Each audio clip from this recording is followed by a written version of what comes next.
Hello guys, welcome to back. Good morning. Please sit down. आप लोग कैसे हैं? चलिए देखिए, हम विद्या ज्ञान से संबंधित 10 चैप्टर पढ़ा चुके हैं और अब अगला चैप्टर पढ़ाएंगे। ये विद्या ज्ञान से संबंधित है। उत्तर प्रदेश विद्या ज्ञान स्कूल कक्षा 10 में प्रवेश लेने के लिए परिषद विद्यालय में जिन्होंने विद्या ज्ञान का फॉर्म भरा है और जो है इससे संबंधित देखेंगे। ठीक है,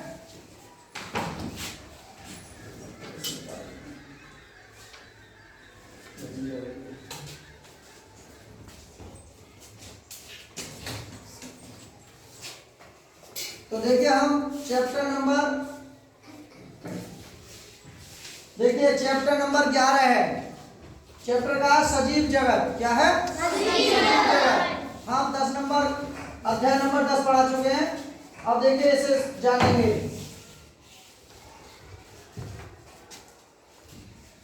देखिए यहाँ सजीव क्या है? सजीव क्या है? सजीवों की रचना कोशिकाओं से होती है। सजीवों की रचना कोशिकाओं से होती है। जैसे जीवन निहित प्राणी एक या एक से अधिक कोशिकाओं से बना होता है। जैसे पाचन है, श्वसन है, पोषण है, उत्सर्जन, प्रजनन क्रियाएं जैसे मनुष्य में, जंतुओं, पादप और जीवाणु आदि में ये सारी चीजें क्रियाएं होती हैं। अब देखिए सजीव के 2 प्रकार होते हैं, एक जंतु जगत और एक पादप जगत। पादप जगत होता है पेड़ पौधों को पादप जगत में रखा गया है और जंतुओं को जंतु जगत में रखा गया है। फिर संगठन के स्तर है 3। नंबर 1 पे कोशिका स्तर, नंबर 2 ऊतक स्तर, नंबर 3 अंग तथा अंग तंत्र स्तर। अब देखिए कोशिका किसे कहते हैं? कोशिका जो है अमीबा, जीवाणु, मानव शिशु एवं पेड़ पौधे देखने में एक दूसरे से कैसे भिन्न हैं, पर ये सभी कोशिकाओं से मिलकर बड़े होते हैं। ये सभी कोशिकाओं से मिलकर बड़े होते हैं। एक कोशिकीय जीव कौन से होते हैं? देखिए एक कोशिकीय जीव जैसे अमीबा, हमने बताया था अमीबा जो होता है हमारे दांतों के और चारों ओर अगर पीला पीला मैल सा जम जाता है ना, और वो दांतों को गलाना शुरू कर देता है और दांत टूट टूट करके अंदर मुंह में चले जाते हैं। वो अमीबा का ही एक कारण है जो अंदर पेट में चले जाते हैं। जैसे अमीबा है, ये अमीबा की आकृति अनियमित होती है। जैसे मान चलो हमारा मान चलो ये उसका भोजन है अमीबा का, मान चलो ये पौधा है। ठीक है, ये क्या है? पौधा है। और अमीबा है वो ऐसे ऐसे इसको जाएगा चारों ओर से ऐसे करके नहीं, इसको घेर के नहीं और इसको खा जाएगा पूरा, और इसको अपने अंदर एक चैम्बर में बंद कर लेगा और धीरे धीरे आराम से अंदर खाता रहेगा। ठीक है, तो अमीबा की आकृति अनियमित होती है और एक कोशिका सभी जैविक क्रिया करता है संपादित। फिर है बहुकोशिकीय जीव, इनका शरीर बहुकोशिकाओं से बने होते हैं। जैसे हाइड्रा, जोंक, केंचुआ, मेंढक, सांप, पक्षी, मनुष्य आदि सब बहुकोशिकीय हैं। अब जो ऊतक होते हैं विभाज्योतकी, त्वचीय ऊतकी और संवहन ऊतक। अब ये विभाज्योतकी यह पौधों के वर्धी प्रदेशों में, कौन से प्रदेशों में? वर्धी प्रदेशों में पाया जाता है। और जैसे जड़ तना के शीर्ष भाग पर वृद्धि के लिए जिम्मेदार है। जड़ तना का जो शीर्ष भाग होता है ऊपर, वो खुद जिम्मेदार है। फिर पौधों की ये त्वचीय ऊतक पौधों की बाहरी परत बनाता है। कौन सी परत? बाहरी परत। और ये आयताकार कोशिकाओं से बना होता है और पौधों की पत्तियों से रक्षण का काम करता है, यानी पत्तियों की रक्षा करता है। त्वचीय ऊतक। अब संवहन ऊतक, इसको जटिल ऊतक भी कहते हैं। यह रचना व आकार देने के लिए जिम्मेदार है। रचना और आकार देने के लिए जिम्मेदार है। अब देखिए, अब कोशिका झिल्ली और कोशिका भित्ति और केंद्रक, इसमें क्या अंतर है? कोशिका भित्ति और कोशिका झिल्ली में क्या अंतर है? तो देखिए यहाँ कोशिका झिल्ली है, जीव द्रव्य बाहर होता है। कोशिका झिल्ली में जीव द्रव्य बाहर होता है और कोशिका भित्ति में बाहर होता है। और केंद्रक कोशिका का नियंत्रण केंद्रक है। केंद्रक जो है, केंद्रक कोशिका का नियंत्रण केंद्र है। अब देखिए कोशिका झिल्ली होती है लिपिड और प्रोटीन की बनी होती है, और कोशिका भित्ति सेल्यूलोज और काइटिन की बनी होती है, और कोशिका झिल्ली सजीव होती है और कोशिका भित्ति निर्जीव होती है। कोशिका भित्ति निर्जीव होती है, और कोशिका भित्ति झिल्ली जो होती है वो नरम होती है। कोशिका भित्ति क्या होती है?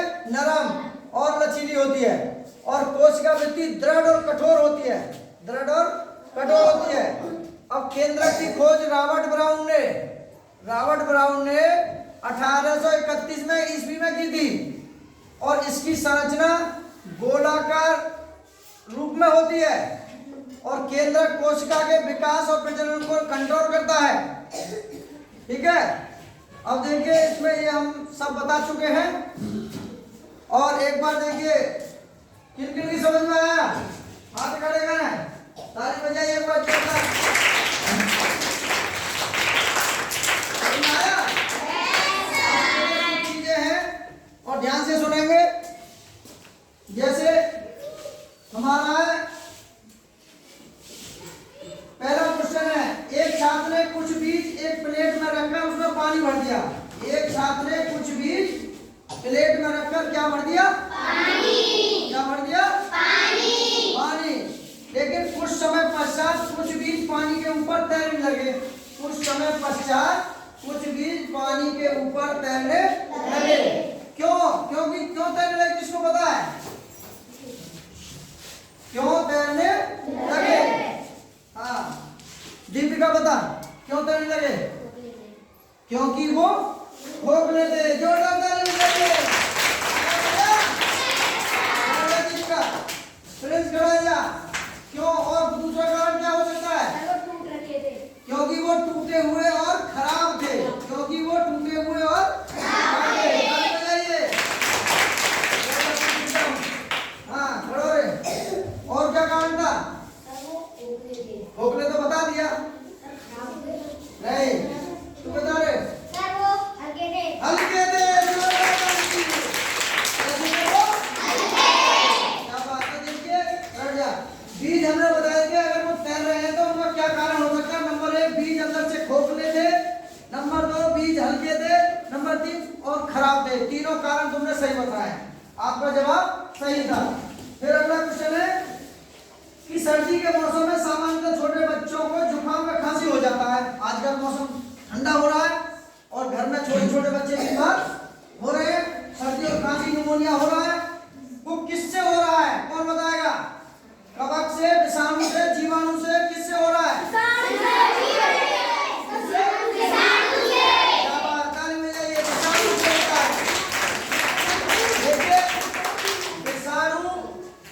विषाणु होता है जैसे नोजल वायरस। नोजल वायरस अगर किसी को छींक आए और नाक के द्वारा पानी की बूंदें सामने वाले के मुंह पर अगर चली जाती है तो उसको क्या हो जाता है? वायरस। क्या हो जाता है? वायरस। तो अगला सवाल ये भी सही है आपका सब जवाब। अब दूसरा सवाल है, एक दिन पूजा ने अपनी माँ को गर्म दूध में थोड़ा सा दही मिलाते हुए देखा। एक दिन पूजा ने अपनी माँ को गर्म दूध में दही मिलाते हुए देखा, जिससे दही जम गई। जिससे दही जम गई। तो उस जीवाणु का नाम क्या था? क्या था? कौन बताएगा? उसका नाम था लैक्टोबैसिलस जीवाणु। क्या था? लैक्टोबैसिलस। ठीक है, अब ध्यान रहेगा। क्या था? लैक्टोबैसिलस। अगला है, अगर 100 ml की एक प्लेट में 3/4 भाग पानी ले और 1 चम्मच चीनी ले और 1/4 चम्मच ईस्ट पाउडर ले तो 4-5 घंटों के लिए ठंडे स्थान पर ढककर रख दें तो उसमें क्या होगा? यानी कि एल्कोहल की तरह गंध आएगी। दारू में जैसे बदबू आती है ना, एल्कोहल में जैसे गंध आती है ऐसी ही गंध आनी शुरू हो जाएगी। अगला है, गन्ने की शक्कर में अल्कोहल के निर्माण की प्रक्रिया क्या कहलाती है? किण्वन। क्या कहलाती है? किण्वन। अगला है, एक लड़का नर्सरी में जाता है। कहाँ जाता है लड़का? नर्सरी में। कहाँ जाता है? नर्सरी में। सब बच्चे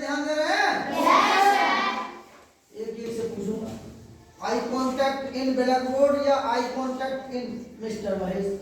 या तो हमारी आवाज की तरफ ध्यान से सुने। बेटा पढ़ाई एक शिक्षा एक ऐसा हथियार है जो आपके सब बंद रास्तों को खोल देता है, सभी बंद रास्तों को खोल देता है। डॉक्टर भीमराव अम्बेडकर ने भी कहा है कि शिक्षा शेरनी का वह दूध है जो जितना पिएगा उतना ही दहाड़ेगा, जो जितना पिएगा उतना ही दहाड़ेगा। तो बेटा पियो, शिक्षा को पियो, समझ रहे? शिक्षा को पियो, ज्ञान समझकर। फिर अगला सवाल, हाँ, तो वो हम पूछे थे, एक लड़का नर्सरी में जाता है तथा एक पौधा खरीदकर अपने बगीचे में लगाता है। अब पौधे का कौन सा भाग दिखाई नहीं देगा? कौन सा दिखाई नहीं देगा? ताली बजाइए। भाई जड़ कहाँ होती है? नीचे, और बाकी पौधे के भाग ऊपर। तो देखिए, अंधकार से प्रकाश की ओर जो गति करे उसे अंधकार से, यानी कि अंधेरा, अंधेरा नीचे जमीन में है, अंधकार से प्रकाश की ओर गति करे उसे प्रांकुर कहते हैं। और जो प्रकाश से अंधकार की ओर जाए उसे मूलांकुर कहते हैं। मूल में जड़, मूलांकुर यानी कि प्रकाश से अंधकार की ओर जाए, जमीन में जाए तो वो है मूलांकुर, और जो जमीन से ऊपर को आए वो है प्रांकुर। क्या है? प्रांकुर। तो देखिए, तो आपने सही बताया, इसका भी आंसर क्या था? वो जड़। अब एक खरपतवार है, खरपतवार है, क्या है खरपतवार? देखिए बहुत अच्छा टॉपिक है, खरपतवार है। तो देखिए नंबर 1, कोमल तने वाला पौधा है, यस या नो? नहीं, खरपतवार कोमल तने का है। खरपतवार में लकड़ी नहीं होती, खरपतवार में लकड़ी नहीं होती। खरपतवार खेतों, बगीचों और गमलों में कुछ अनचाहे पौधे हैं, यस, ये भी अनचाहे पौधे हैं। खरपतवार का मतलब है अनचाहे पौधों को खरपतवार कहते हैं। अनचाहे का मतलब जिसे हम चाहे ना रहे। हमने मान लो गेहूं की फसल बोई, हमने खरपतवार तो बोए नहीं, और खरपतवार अपने आप ही उगाए। इसे कहते हैं बिन बुलाए मेहमानों का आना, यानी बिन बोए फसलों के साथ उगाना, उसे हम क्या कहते हैं? खरपतवार। और खरपतवार एक शाखीय पौधा होता है, खरपतवार एक कोमल तना होता है। खरपतवार खेतों, बगीचे और गमलों में कुछ अनचाहे पौधे होते हैं, इन्हें हम खरपतवार कहते हैं। और खरपतवारों को हमने नाम बताया कि बिन बुलाए मेहमान, बिन बुलाए मेहमान आ जाना, यानी कि हमने खरपतवार फसल में बोए नहीं और फिर भी आगे हो गया है, और कंपटीशन कर रहे हैं, फसल से मुकाबला चल रहा है कि मैं दूध ज्यादा बड़ा, मैं दूध पहला बड़ा, मुकाबला चल रहा है। फिर अगला सवाल, एक गिलास में लाल रंग मिला हुआ जल लेते हैं, उसमें साग के तने की आधार से काट कर रखते हैं और साग के कुछ भाग लाल लाल नजर आते हैं। इसका अर्थ है कि तने में जल ऊपर चढ़ता है, उससे पता लगा देते हैं कि पानी हमारा ऊपर चढ़ रहा है, पानी हमारा ऊपर चढ़ रहा है। देखिए, जड़ों के द्वारा पहुंचाया गया जल कौन काम करता है? जाइलम। पौधों, प्रकाश की उपस्थिति में बनाया गया भोजन जड़ों तक पहुंचाना, फिलोयम। पौधों की उपस्थिति में बनाया गया भोजन जड़ों तक पहुंचाना फिलोयम का काम है, और जड़ों से पानी पत्तियों तक पहुंचाना जाइलम का काम है। ठीक है।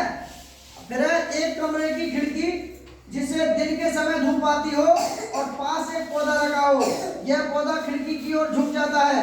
क्यों झुक जाता है? क्योंकि सजीव उद्दीपन के प्रति अनुक्रिया करते हैं। उद्दीपन क्या होता है? सवाल यहाँ आया, तुम्हें समझ में ना आया हो उद्दीपन क्या है?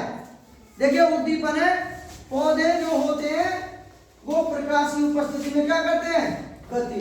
क्या करते हैं? गति। भोजन बनाते हैं, गति करते हैं, अनुक्रिया करते हैं।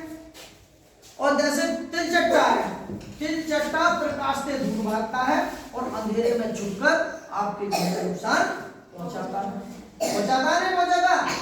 और पौधे अंधकार से निकल करके प्रकाश की ओर भागते हैं, नहीं भागते? तो पौधे अंधकार से प्रकाश की ओर भागते हैं और हमारा तिलचट्टा प्रकाश से अंधकार की ओर भागे।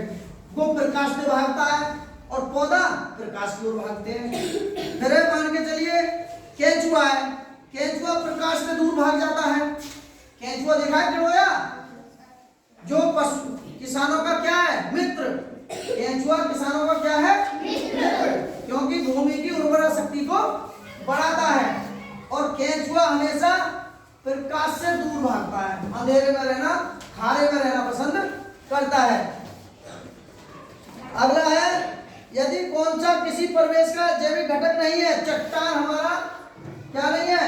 अजैविक घटक नहीं है। फिर किसी जलाशय में मछलियों को ध्यान से देखने पर लगभग सभी मछलियों के पंख व पूंछ चपटी है, जो उन्हें क्या कहते हैं? जल के अंदर दिशा परिवर्तन में सहायता करती है, जल के अंदर सुरक्षा प्रदान करती है। जो उसकी पूंछ चपटी हुई होती है ना, वो पानी में क्या करती है? उसकी मदद करती है, सहायता करती है, सुरक्षा प्रदान करती है। मनुष्य की कोहनी केवल आगे और पीछे ही गति करती है, क्योंकि उसमें अवस्थित क्या होता है? क्या होता है बताइए? हिंज ग्रंथि। हिंज ग्रंथि ऐसे हमारी कोहनी है, आगे पीछे तो करती है, या तो ऐसे ऐसे या आगे पीछे करती है, तो इसमें ग्रंथि पाई जाती है हिंज ग्रंथि। कौन सी? बरकत देखो ऐसे, कौन सी ग्रंथि हो रही है? हिंज ग्रंथि। कौन सी? हिंज ग्रंथि। अगला है, क्रिकेट मैच में बॉलर अपने हाथ कंधे से प्रत्येक दिशा में घुमाता है। जैसे बॉलर रहते हैं ना, ऐसे घुमाते हैं, प्रत्येक दिशा में घुमा देता है, क्योंकि कंधे में होती है क्या? एक क्या होती है? कंदूल खल्लिका संधि। कंदूल खल्लिका संधि, कंदू खल्लिका संधि एक ग्रंथि पाई जाती है। फिर अगला, दो कटोरियों में, कितनी कटोरी में? दो कटोरियों में भीगी हुई रुई लेते हैं। क्या लेते हैं? रुई सबने देखी है? अच्छा, किससे मिलती है रुई? कपास से लेते हैं। एक कटोरी में चने के बीज रखते हैं और दूसरी कटोरी में मक्का के बीज रखते हैं। एक कटोरी में चना के बीज और दूसरी कटोरी में मक्का के बीज। तो अंकुरित होने पर, यानी अंकुरित होने पर, अंकुरित जानते हैं? हाँ बिल्कुल सही, ताली बजा दो एक बार। हर्ष ने सही बताया, अंकुरण छोटे छोटे किल्ला दे दे। और देखिए अंकुरण की उसने बताया किल्ला दे दे, उसे सही कहते हैं अंकुरण। लेकिन अब हम बता रहे हैं अंकुरण क्या है। अंकुरण वह रासायनिक क्रिया है जो सोई हुई अवस्था को जागृत अवस्था में कर दे। सोई हुई अवस्था को जागरूक अवस्था में कर दे, उसे अंकुरण कहते हैं। जैसे चना है, नंदिनी सुन ले, जैसे हमारा चना है, चना के अंदर क्या है? चना के अंदर अगर चार चीज मिल जाए चना को, मिट्टी, पानी, हवा और प्रकाश, अगर ये चार चीज अगर मिल जाए तो चना के बीज में जो छुप रहा है, चना का बीज छोटा सा होता है, उस बीज में जितने भी छुपे हुए भाग है सब सो रहे हैं। कैसी अवस्था में? सोई हुई अवस्था में। अगर ये पानी, हवा और धूप और मिट्टी अगर ये मिल जाएंगी ना, तुरंत वो जाग जाएंगे और वो चने के बीज अंकुरण होना शुरू हो जाएगा। उसी चने के बीज में से पत्ता निकलेगा, उसी चने के बीज में जड़ निकलेगी, उसी में से फूल, पत्ती, जड़, तना सब एक पौधा बन जाएगा। चने का पौधा बन जाएगा। तो वो कब निकले? जब उनको चार चीज मिल गई। कौन कौन सी? मिट्टी, हवा और धूप। बिल्कुल सही, ताली बजाइए। अगला है, तो हम बता देते हैं अंकुरित होने पर मक्का के बीज रूई से आसानी से निकल आते हैं। मक्का के जो बीज थे अंकुरण होने के बाद वो रूई से बाहर निकल आते हैं। क्यों? क्योंकि मक्का के बीज की जड़ मूसला जड़ है। कौन सी जड़ है? मूसला जड़, इसीलिए वो बाहर निकल आए।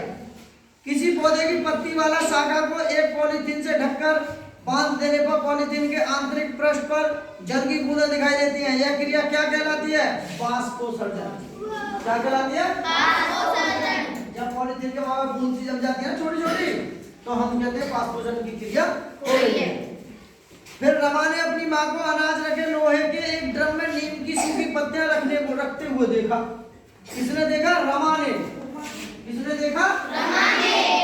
एक ड्रम में नीम की सूखी पत्तियों को रखते हुए देखा रमा ने अपनी माँ को। तो रमा के द्वारा कारण पूछने में उसकी माँ ने क्या उत्तर दिया? देखिए क्या उत्तर दिया। नंबर 1, इन्हें डालने पर चूहे अनाज नहीं खाते। 4 चीजें बताई थी, कौन सा सही है? नंबर 1 पे इन्हें डालने पर चूहे अनाज नहीं खाते। अगर गेहूं में एक ड्रम है, उसमें गेहूं भरे हुए नीम की पत्ती डालते तो ये कारण बता रही है नंबर 1 कि उन्हें चूहे नहीं खाते। नंबर 2 कारण है इन्हें डालने पर अनाज सूखता नहीं है। नंबर 3, इन्हें डालने पर पीड़कों और सूक्ष्म जीवों से गेहूं सुरक्षित रहते हैं। नंबर 4, तीनों। तो यहाँ में देखिए इन्हें डालने पर पीड़कों और सूक्ष्म जीवों से हमारे गेहूं सुरक्षित रहते हैं। क्या रहते हैं?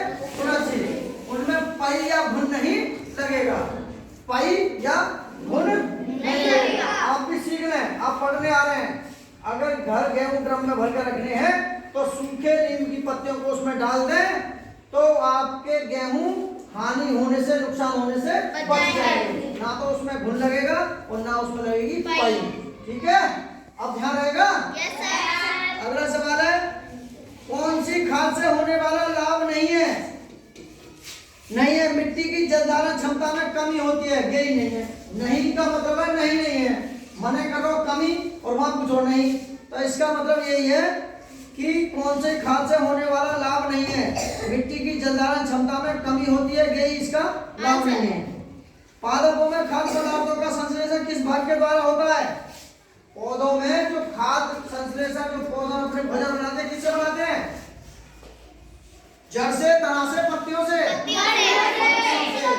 किसकी उपस्थिति में? सूर्य की उपस्थिति में। क्या ताली बजाइए। अगला सवाल है, पादप के किस भाग का प्रकाश संश्लेषण हेतु वायु से कार्बन डाइऑक्साइड ली जाती है? पौधे जो होते हैं हमारे, वो प्रकाश संश्लेषण वायु से CO2 ली जाती है। किससे लेते हैं? रंध्रों से। किससे लेते हैं? रंध्रों से। पौधे की जो पत्ती होती है ना, उनके किनारे पर छोटे छोटे जो जाल जैसे होते हैं और बिंदी बिंदी छोटे छोटे छिद्र होते हैं, उन्हें रंध्र कहते हैं। और उन्हीं से पानी या भोजन, उन्हीं से मतलब रंध्रों के द्वारा ही लेते हैं, करते हैं क्रिया। अब फिर अगला, प्रकाश संश्लेषण क्रिया में क्लोरोफिल का कार्य क्या है? सूर्य के प्रकाश की ऊर्जा का संग्रहण करने में पत्ती की सहायता करता है। पत्ती की सहायता करता है। अमरवेल निम्न में से किस प्रकार का पादप है? अमरवेल कैसा है? परजीवी है। अमरवेल कैसे है? परजीवी। अगला है कि कीटों को पकड़कर अपना आहार बनाने वाला पादप का नाम क्या है? पादप का कीटों को पकड़कर अपने आप खा जाता है, ऐसा कौन सा पौधा है? घटपर्णी का पौधा। कौन सा है? घटपर्णी या ड्रोसोफिला या नेफंथीज। ये 3 है, घटपर्णी, ड्रोसोफिला, नेफंथीज। ये कीड़ाओं को, जैसे फूल है, फूल खिल रहा है, उसके ऊपर कीड़ा बैठा और बैठते ही सेंसर बोर्ड से लगे होते हैं। जैसे बैठते ही वो एकदम कीड़ा अंदर जाएगा उसका रस चूसने के लिए। मधुमक्खी हो, कोई हो, मच्छर हो, जैसे पूरा बैठेगा वो एकदम जैसे बैठते ही सेंसर बोर्ड की तरह एकदम बंद हो जाएगा और कीड़ा उसके अंदर बंद। अब धीरे धीरे उसको वो खा जाएगा। उस पौधे का नाम है घटपर्णी। क्या नाम है? घटपर्णी या ड्रोसोफिला या नेफंथीज। ठीक है, 3 पौधे हैं। तो अमरवेल जो है हमारा कैसा है? परजीवी है। अमरवेल में किस प्रकार का पादप है? परजीवी। और अगला था हमारा, कोई मांसाहारी जंतु जिनके शरीर पर धारियां होती हैं सामान्यतः पाए जाते हैं उष्णकटिबंधीय क्षेत्रों में पाए जाते हैं। उष्णकटिबंधीय पर्वतीय खंड में पाए जाते हैं। पर्वतारोही अपने साथ ऑक्सीजन सिलेंडर क्यों ले जाते हैं? पर्वतारोही जो पर्वत पहाड़ों पर चढ़ते हैं ना, जो लड़के लड़कियां जो भी पहाड़ों पर चढ़कर इतिहास लिखते हैं, कहते हैं पहाड़ों की चोटी पर सबसे ऊंचाई पर कौन लड़की चढ़ी, या पर्वतों की चोटी पर सबसे लड़का पहले कौन चढ़ा। तो पर्वतारोही जो चढ़ने वाले व्यक्ति होते हैं अपने साथ ऑक्सीजन का सिलेंडर क्यों ले जाते हैं? क्योंकि नीचे ऑक्सीजन की मात्रा ज्यादा होती है और ऊपर कम। इसीलिए क्या कह रहा है, अधिक ऊंचाई पर उपलब्ध वायु की मात्रा भूतल पर उपलब्ध मात्रा से कम होती है। तो वो ये बता रहे ऊपर मात्रा कम है ऑक्सीजन की और नीचे ज्यादा है, इसीलिए अपने साथ ऑक्सीजन का सिलेंडर ले जाते हैं। ध्यान रहेगा। एक मुर्गी अंडे में कोशिका की संख्या होती है, एक होती है। एक अंडे में एक कोशिका होती है। फिर किसकी संरचना एक कोशिका होती है? तो बताइए, अमीबा की, पैरामीशियम की, श्वेत रक्तकणिकाओं की, इनकी सभी की एक कोशिकीय संरचना होती है। अब पौधों को कोशिका भित्ति की आवश्यकता होती है, क्यों? कोशिकाओं को सुरक्षा प्रदान करती है। अगला है, संवेदना का चालन शरीर के एक भाग से दूसरे भाग में किसके द्वारा होता है? तंत्रिका ऊतक के द्वारा। हमारे शरीर में विभिन्न प्रकार के पदार्थ जैसे पचा हुआ भोज्य पदार्थ, विटामिन, एंजाइम को एक स्थान से दूसरे स्थान पर ले जाने का कार्य किसके माध्यम से होता है? खून के माध्यम से। किसके माध्यम से? खून के माध्यम से। तो जोरदार ताली बजाइए, खड़े हो जाइए। किसके माध्यम से होता है? खून। अब देखिए, हमारा खून लाल होता है। कैसा होता है? लाल। खून का रंग लाल किसके कारण होता है? हीमोग्लोबिन के कारण। हीमोग्लोबिन के कारण हमारा खून लाल होता है। और खून कितने प्रकार के होते हैं? 4 प्रकार के। A group, B group, AB group और ओ ग्रुप। सर्वग्राही ग्रुप होता है एबी और सर्वदाता होता है ओ ग्रुप। समझे नहीं? तो इसीलिए खून जो है हमारा ऑक्सीजन जितना भी हम भोज्य पदार्थ जो भी खाते हैं, हमारा सब किसके द्वारा पहुंचता है? ऑक्सीजन के द्वारा। और ऑक्सीजन किसमें मिली होती है? ऑक्सीजन के साथ और खून के साथ एक कॉम्बिनेशन मिला होता है। जो भी हम खाते हैं वो खून के माध्यम से हमारे पूरे शरीर में पहुंच जाता है। जैसे मान के चलिए, दर्द हो रहा है हमारे हाथ में, गोली खाई हमने मुंह में, पेट में पहुंची, टुल्लू के पास।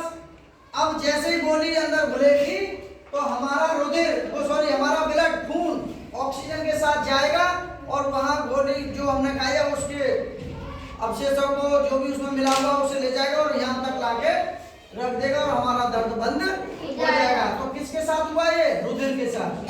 आना जाना किसके साथ हुआ? रुधिर के साथ। प्लीज सिट डाउन, बैठ जाइए। अगला है कि मानव शरीर के किसी अंग का बाहरी और भीतरी आवरण का निर्माण किस ऊतक के द्वारा होता है? एपिथेलियम ऊतक के द्वारा होता है। अगला है कि भोजन से प्राप्त ऊर्जा कोशिकाओं के किस रूप में जमा होती है?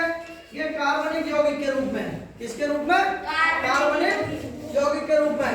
अब देखिए, हमने ये सारी चीजें बताई हैं, एक बार इन्हें समझ नोट कर लेंगे, ठीक है? अच्छा, किस किस की समझ में आया? पहले हाथ खड़े करिए। समझ में आ गया? चलो तो एक बार जोरदार ताली बजाइए।